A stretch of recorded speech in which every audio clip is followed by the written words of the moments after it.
আসসালামু আলাইকুম, মালিহা হোসাইন আমন্ত্রণ জানাচ্ছি এনটিভির মধ্যাহ্নের খবরে। আগুনে পুড়ে সর্বশান্ত করাইল বস্তির কয়েক হাজার পরিবার। ভয়াবহ আগুনে পুড়েছে মাথা গোজার ঠাইটুকুও। মঙ্গলবার রাতে 5 ঘন্টার আগুনে পুড়ে গেছে ঘরবাড়ি ও সহায় সম্বল। অনেকে নিঃস্ব হয়ে খোলা আকাশের নিচে আশ্রয় নিয়েছেন। পোড়া ঘরে পড়ে থাকা এখন ধ্বংসাবশেষ যেন তাদের একমাত্র অবলম্বন। ক্ষতিগ্রস্ত করাইল বস্তির মানুষের এখন সবচেয়ে বড় প্রয়োজন জরুরি খাদ্য, আশ্রয় এবং পুনর্বাসনের সহায়তা। বারবার আগুনের ঘটনায় ঝুঁকিপূর্ণ এই ঘনবসতিপূর্ণ এলাকায় নিরাপত্তা ব্যবস্থা জোরদারের দাবিও করছেন করাইল বস্তিবাসী। এর মাঝে বেশ কিছু এনজিও, সরকারি বেসরকারি প্রতিষ্ঠান বস্তিবাসীর সহযোগিতায় এগিয়ে এসেছেন। ব্যক্তি উদ্যোগেও অনেকে খাবার সহায়তা দিচ্ছেন। কিছু বাঁচাইতে পারছে না, খালি বড় বাচ্চাটা লয়ে খালি দুইটা পোলাপান লয়ে বাইরেছে। এর মধ্যে বাচ্চা করে যে একটা সুতা তাও বাই করতে পারে না। ওই চাউল বা তিনটা নিচে গা, কাপড় টাপড় কিছু নিচে গা, মাইনছে নিচে গা। একটা বাচ্চারে কুলো লইছি আর একটা বাচ্চারে হাতে লইয়া বাইরে মাঠে আয় করছি। আর গর্তে যে একটা জামা কাপড় বাইর করবো এমন কোনো রব্বি ছিল না। 5টা দিক দিয়ে লাগছে, তখন আমরা রান্না করতেছিলাম। কেউ বলতেছে সিলিন্ডারে, কেউ বলতেছে যে লাগতেছে যে হোটেলে লাগছে। তো এই দিন মনে করেন আমরা দৌড়াদৌড়ি করছি, তারপরে আর খবর জানি না কেমন করে লাগছে। করাইল বস্তির আগুনের সর্বশেষ খবর জানাতে ঘটনাস্থলে আছেন সহকর্মী নাজিবুর রহমান। নাজিব, পুড়ে যাওয়া বস্তিবাসীদের এখন কি অবস্থা দেখতে পাচ্ছেন, জানাবেন।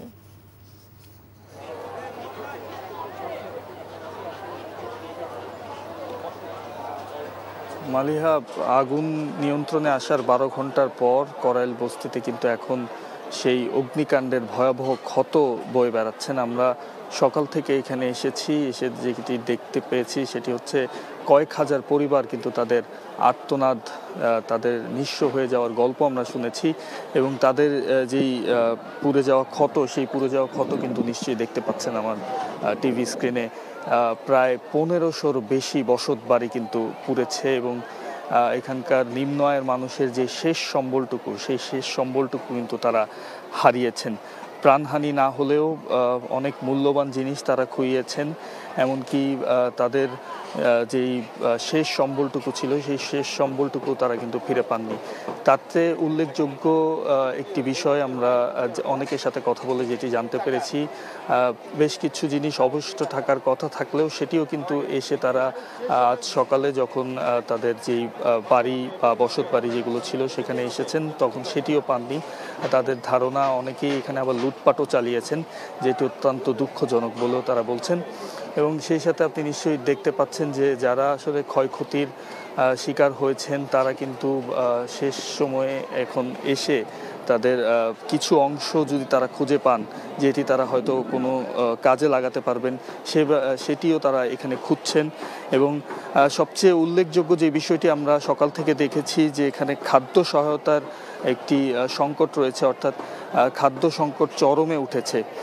যেহেতু প্রায় 1500 বসত বাড়ি এখানে পড়েছে, সেক্ষেত্রে কিন্তু কয়েক হাজার পরিবার এখানে যুক্ত এবং এই কয়েক হাজার পরিবারের খাদ্য সংকট রয়েছে, পানি সংকট রয়েছে, এমনকি খোলা আকাশের নিচেই কিন্তু তারা বসবাস করছেন। বেশ কম সংখ্যক মানুষ কিছু আশ্রয় কেন্দ্রে অবস্থান নিয়েছেন, যেটি অস্থায়ী আশ্রয় কেন্দ্র করা হয়েছে বেসরকারি বিভিন্ন সংস্থার মাধ্যমে, কিন্তু সেটিও কিন্তু অপ্রতুল বলা যায়।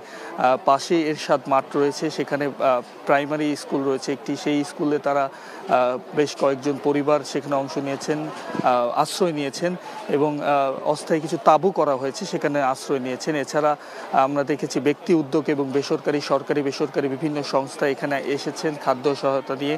সেই খাদ্য সহায়তা নিয়েই কিন্তু তারা এখানে এখনো পর্যন্ত এখানে রয়েছেন এবং তারা আসলে কিভাবে তাদের এই ক্ষত কাটাবেন বা এই ক্ষতি পুষিয়ে উঠবেন সে ব্যাপারে কিন্তু তারা দিশেহারা, এমনটি আমাদেরকে বলছেন। তো সব মিলে বলা যায় সরকারি একটি বড় উদ্যোগই কিন্তু আসলে তাদের প্রয়োজন।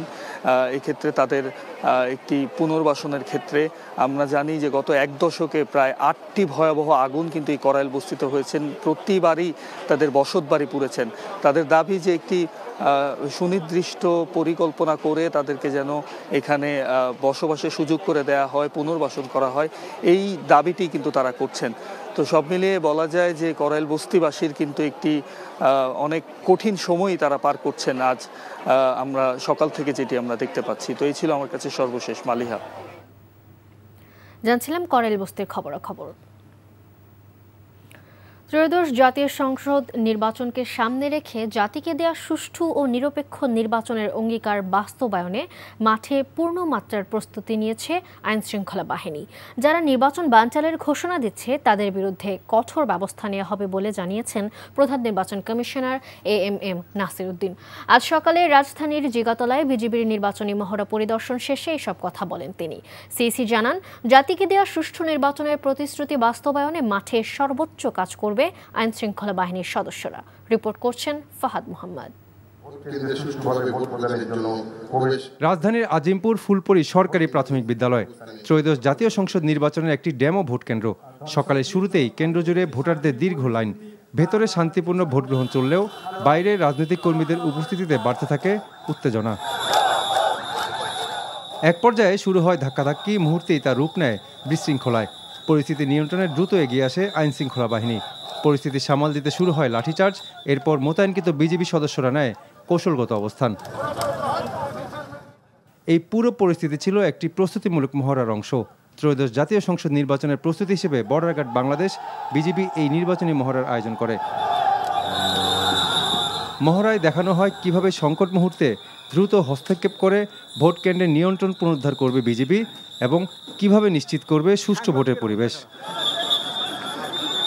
মহড়া পরিদর্শনে এসে প্রধান নির্বাচন কমিশনার AMM নাসির উদ্দিন বলেন, ভোটের আগের পরিস্থিতি আরও উন্নতি হবে। আমাদের প্রত্যেকটা আইনশৃঙ্খলা বাহিনী যে কমিটেড এবং তাদের যে একটা বলবো যে প্রস্তুতি এবং তারা যে একটা দায়বদ্ধতা জায়গা থেকে তারা যাতে সঠিক দায়িত্বটা সঠিকভাবে পালন করতে পারে সেই জন্য তারা তাদের সদস্যদেরকে তারা তৈরি করছেন।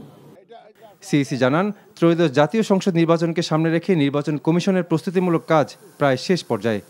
সব ধরনের ব্যবস্থা আমরা নিব, যাতে কেউ সহযোগিতা লাগবে, আপনাদের সহযোগিতা লাগবে, সাংবাদিকদের সহযোগিতা লাগবে, দেশবাসীর সহযোগিতা লাগবে, ভোটারদের সহযোগিতা লাগবে। সুতরাং সবাই মিলে এই ধরনের সিচুয়েশন, অনাকাঙ্ক্ষিত সিচুয়েশন আমরা প্রতিহত করব এবং ইনশাআল্লাহ অনাকাঙ্ক্ষিত সিচুয়েশন হবে না। মানুষ তো সবাই বুঝতেছে যে এটা সুন্দর, সবাই তো সুন্দর নির্বাচন চায়।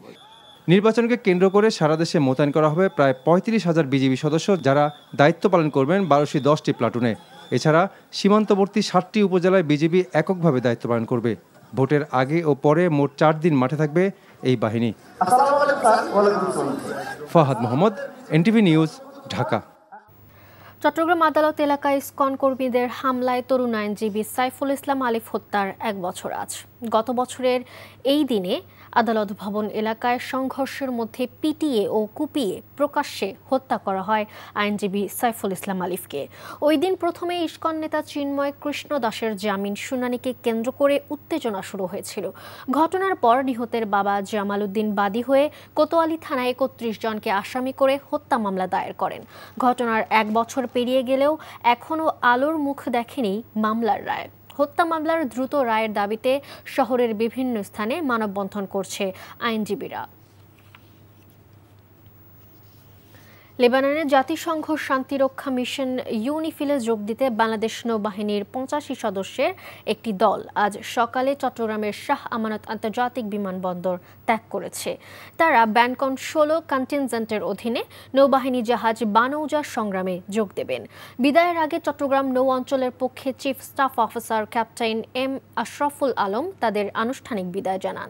এর আগে 19 নভেম্বর আরও 25 সদস্যের একটি দল ঢাকা থেকে রওনা হয়।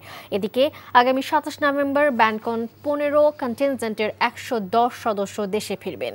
2010 সাল থেকে ভূমধ্য সাগরে মাল্টিন্যাশনাল ম্যারিটাইম টাস্ক ফোর্সের সদস্য হিসেবে দায়িত্ব পালন করছে বাংলাদেশ নৌবাহিনী।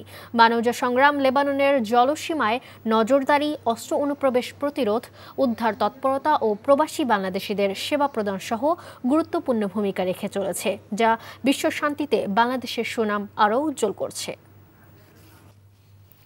এই ছিল মধ্যাহ্নের খবরে। এই খবরের ভিডিও সহ আপডেট জানতে ভিজিট করুন NTV অনলাইন www.ntvbd.com। এছাড়াও NTVর জনপ্রিয় সব অনুষ্ঠান ও খবরের আপডেট জানতে ভিজিট করুন আমাদের ইউটিউব ও ভেরিফাইড ফেসবুক পেজ। 2টায় দুপুরের খবর দেখার আমন্ত্রণ রইল। ধন্যবাদ সবাইকে।